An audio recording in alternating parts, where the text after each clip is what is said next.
சேனல்லேருந்து தொடர்ந்தாப்பில் நீங்கள் வீடியோக்களை பார்க்க நினச்சிங்கன்னா இதுவரை நம்ம சேனலை சப்ஸ்கிரைப் பண்ணாங்க சப்ஸ்கிரைப் பண்ணுங்கள். கீழே பெல் சிம்பிள் இருக்கும், அதையும் கிளிக் பண்ணுங்கள். சரி, வாங்க நம்ம வீடியோக்குள்ளே போகலாம். வணக்கம் நண்பர்களே. கடைசி காலத்தில் என்னை உட்கார வச்சு சோறு போடுவாங்கன்னு தான் 5 பிள்ளைகளை பெற்றேன். ஆனால் என் கணவர் இறந்த பிறகு என்னை தனியாக நிர்கதியாக விட்டுட்டாங்க. கஞ்சி ஊற்றலை. என் கைகால் முடங்குற வரைக்கும் எனக்கு என்ன கவலை, உழைச்சி சாப்பிடுவேன்னு வைராக்கியமாக வாழைப்பழக்கூடிய தலையில் சுமந்தேன். இந்த கனவு போல் 25 வருஷம் ஓடிடுச்சு. இன்னும் என்னோட கால்கள் ஓயாமல் ஓடிக்கிட்டே இருக்குது. உற்சாகமாக பேசுகிறார் காமாட்சி பாட்டி. கரூர் மாவட்டம் புகழூர் ஒன்றியத்தில் உள்ள தோட்டக்குறிச்சியில் ஒரு சிறு குடிசையில் ஒண்டி குடித்தனம் நடத்தி வருகிறார் காமாட்சி பாட்டி. 90 வயது நிரம்பியும் உடலிலும் உள்ளத்திலும் திடம் குறையவில்லை. வாழைப்பழத்தை ஒரு தாம்பாளில் வைத்து தெரு தெருவாக அலைந்து விற்பனை செய்து அந்த வருமானத்தில் வாழ்க்கை வசந்தமாக வாழ்ந்து வருகிறார் அந்த காமாட்சி பாட்டி. காமாட்சி பாட்டியை எதிர்ச்சியாகத்தான் சந்தித்தேன். கனிந்த வாழைப்பழங்களை தட்டில் அடுக்கி வைத்து அதை தலையில் சுமந்தபடி நடந்து வந்து கொண்டிருந்தார். கரகாட்ட ஆடுபவர்களின் சிரத்தையோடு கூடையை தலையில் வைத்து அதை கையால் பிடிக்காமல் அசால்ட்டாக பாட்டி நடந்து வந்ததே ஒரு வித்தியாசமாக இருந்தது. வாழை வாழை கூறு 20 ரூபாய், இயற்கையாக விளைஞ்சது தாயி, கொம்புதானா இனிக்கும் என்று பொக்கவாய் மொழியில் அந்த பாட்டி கூவிய விதமே வித்தியாசமாக இருக்கிறது. கொரோனா காலம் என்பதால் பெரிதாக யாரும் அவரை சீண்டவில்லை. சிலர் பாட்டியை நிறுத்தி விலையை விசாரிக்கிறார்கள். அதில் ஒருவர் மட்டும் பழங்களை வாங்குகிறார்கள். தலையை கிறுகிறுக்க வைக்கும் உச்சி வெயிலில் காமாட்சி பாட்டி சளைக்காமல் எல்லா பழங்களையும் விற்றுவிடும். எத்தனையோ பேர் சாலையில் நடக்கிறார். அந்த பாட்டியின் உழைப்பை கண்டு வியர்ந்த ஒரு இளைஞர் அவரது கூடையில் இருந்த மொத்த பழத்தையும் வாங்குகிறார். அனைத்தையும் விற்ற நிம்மதியோடு நிழல் பார்த்து அமர்ந்தவருடன் பேசினேன் நான். எப்பப்பா என்ன வெயில் என்று ஆசுவாசப்படுத்தி கொண்டு ஒடுங்கி போன முகத்தில் வலிந்த வியர்வை உழைப்புக்கான வெகுமதியாக பாவித்து முந்தானையால் துடைக்கிறார் அந்த வயதான பாட்டி. நான் வாக்கப்பட்ட வந்த ஊர் இதுதான். என் வீட்டுக்கார் பேர் மருதன். கூலி வேலை தான் பார்த்தாரு. ஆனால் என்னை உள்ளங்கையில் வச்சு தங்கமாக தாங்கினார்.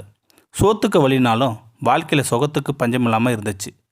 2 ஆம்பளை பசங்க, 3 பொம்பளை பிள்ளை, 5 பிள்ளைகளையும் பிறந்தாங்க. நாங்கள் 2 பேருமே மாடா உழைச்சி 5 பிள்ளைகளையும் ஆளா தோலா ஆக்கினோம். எல்லா பிள்ளைங்களுக்கும் ஊர் சனங்களோட கண்ணடையாற மாதிரி கல்யாணம் பண்ணி வச்சோம்.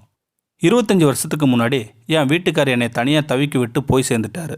அதிலிருந்து தனிமரம் ஆயிட்டேன்.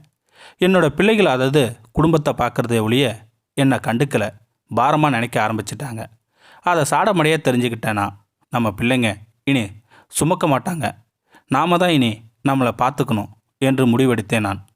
என்ன பண்ணுறதுன்னு புரியல. இந்த பகுதியில் வாழை விவசாயம் நல்லா நடக்கும். வாழைத்தோப்புகளில் உதிர்ற பழங்களை வாங்கிட்டு வந்து தட்டுக்குடியில் வச்சு தலைபாரமாக சுமந்துக்கிட்டு போய் விற்க ஆரம்பித்தேன். சுத்துப்பட்டில் உள்ள 10 ஊர்களுக்கும் நடந்தே போய் வியாபாரம் பார்க்க ஆரம்பித்தேன். அதை வச்சு 2 வேளை கஞ்சி குடிச்சிருவேன். பெருசாக வருமானம் இருக்காது. எல்லா வீடுகளையும் வாழை மரம் இருக்கிறதால பலரும் வாழைப்பழம் வாங்க தயங்குவாங்க. சிலர் என்னோட நிலைமையை பார்த்துட்டு பாவப்பட்டு என்கிட்ட வாழைப்பழம் வாங்குவாங்க. பெத்த பிள்ளைங்களுக்கு இல்லாத பரிவு 3ஆம் மனுஷனுக்கிட்ட கிடைக்கிறப்ப முந்தானையை எடுத்து வாயில் புத்திக்கிட்டு உன்னை அழுது தீர்த்துடுவேன். அப்படி தான் என் பொழப்பு இத்தனை வருஷமாக ஓடிக்கிட்டு இருக்குது. இப்போது எனக்கு 90 வயசாச்சு. முன்ன மாதிரி வெரசாக நடக்க முடியல. கண்ணு வேற மங்கி போச்சு. வச்ச பொருளை எங்கே வச்சேன்னு மறந்து போயிடுது.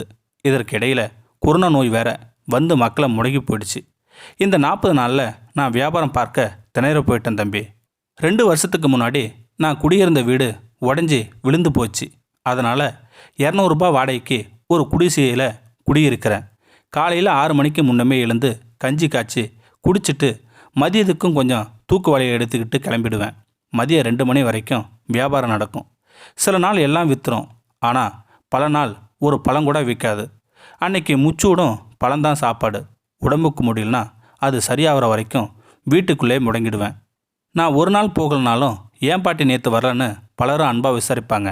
பல குழந்தைகள் உங்ககிட்ட வாழைப்பழம் வாங்க முடியாமல் தவிச்சு போயிட்டோம் பாட்டின்னு ஏக்கமாக சொல்லுவாங்க.